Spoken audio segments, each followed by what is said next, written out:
Hello मित्रों, कैसे हो सभी। स्वागत है आपका एक और बार एमपी बोर्ड एजुकेशन के यूट्यूब चैनल पर। आज के वीडियो में हम बात करेंगे आफ्टर 10th आपके लिए कौन सा सब्जेक्ट बेटर है और आपको कौन सा सब्जेक्ट लेना चाहिए आपकी 11th और 12th क्लास के लिए। तो चलिए बिना कुछ देरी के हम स्टार्ट करते हैं। तो देखिए, आपकी एग्ज़ाम हो चुकी है और आई होप आपके सारे एग्ज़ाम से बेटर रहेंगे और आप एग्ज़ाम में काफ़ी अच्छे मार्क्स लेके आओ जब भी आपका रिजल्ट आए।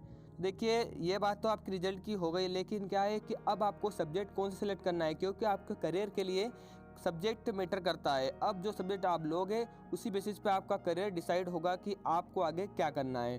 तो मेरा सजेशन यही है आपके लिए कि आप जो भी सब्जेक्ट लो वो आप सोच समझ कर लो, क्योंकि आपको डिसाइड करना है कि आपको कौन सा सब्जेक्ट लेना है, क्योंकि आपके फ्यूचर में जो सब्जेक्ट आप लोगे वो उसका इम्पोर्टेंस बहुत ज़्यादा रहेगा। तो चलिए हम स्टार्ट करते हैं। मैं आपको बता देता हूँ आपके कौन कौन से सब्जेक्ट ऑप्शन है, जिससे आप एग्ज़ाम में आपके 11th और 12th में अच्छे मार्क्स लेके आओ और करियर में अच्छा कुछ कर जाओ। चलिए बता देता हूँ मैं आपको।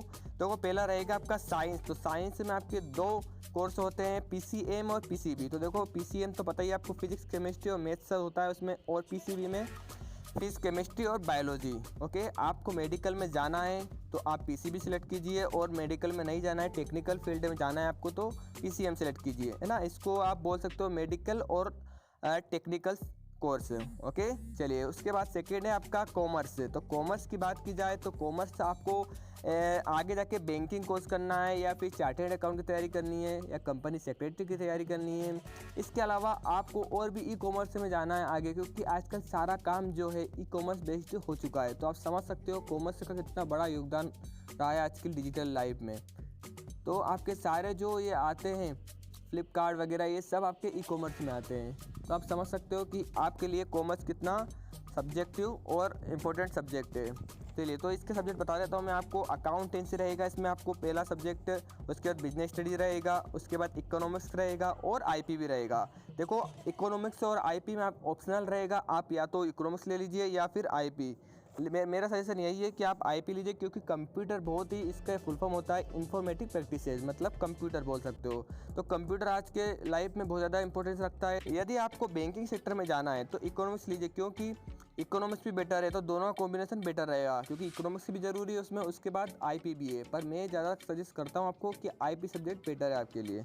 बाकी आपको जो बेटर लगता है वो आपको मैंने दोनों बता दी कंडीशन आपको। चलिए, तो ये आपका कॉमर्स था, आपको काफ़ी समझ में आया होगा। अब आते हैं आर्ट्स में। देखो, आर्ट्स एक कलावाची सब्जेक्ट है। इसमें आपको क्या करना है, हिस्ट्री रहेगा आपका, पॉलिटिकल साइंस रहेगा, इकोनॉमिक्स रहेगा, और ऑप्शनल आपको दो सब्जेक्ट रहेंगे, एक सोशियोलॉजी रहेगा और एक हिंदी लिटरेचर।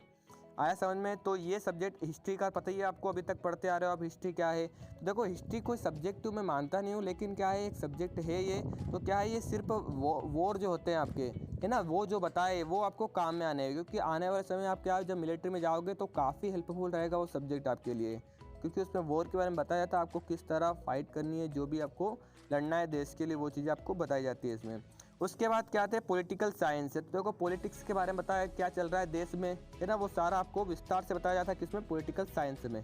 उसके बाद आता है इकोनॉमिक्स में। तो देखो, अर्थव्यवस्था जो है वो जो मैं कॉमर्स में बताया मैंने, वो इसमें भी इकोनॉमिक्स अर्थव्यवस्था के बारे में बताएंगे सारी, है ना, देश की क्या कंडीशन है अभी, वो इकोनॉमिक्स के बेसिस पे समझ जाओगे आप। चलिए, इकोनॉमिक्स पे आते हैं हम। तो इकोनॉमिक्स क्या है आपका, इकोनॉमिक्स अर्थव्यवस्था होती है आपकी, एक तरह की देश की अर्थव्यवस्था, है ना। तो अर्थव्यवस्था के बारे में बताना है, क्या फाइनेंशियल कंडीशन चल रही है देश की, किस मंदी से गुजर रहा है देश, तो वो उसको आपको डिटेल में पढ़ना है। तो आप इकोनॉमिक्स लीजिए, वो बेस्ट है आपके लिए।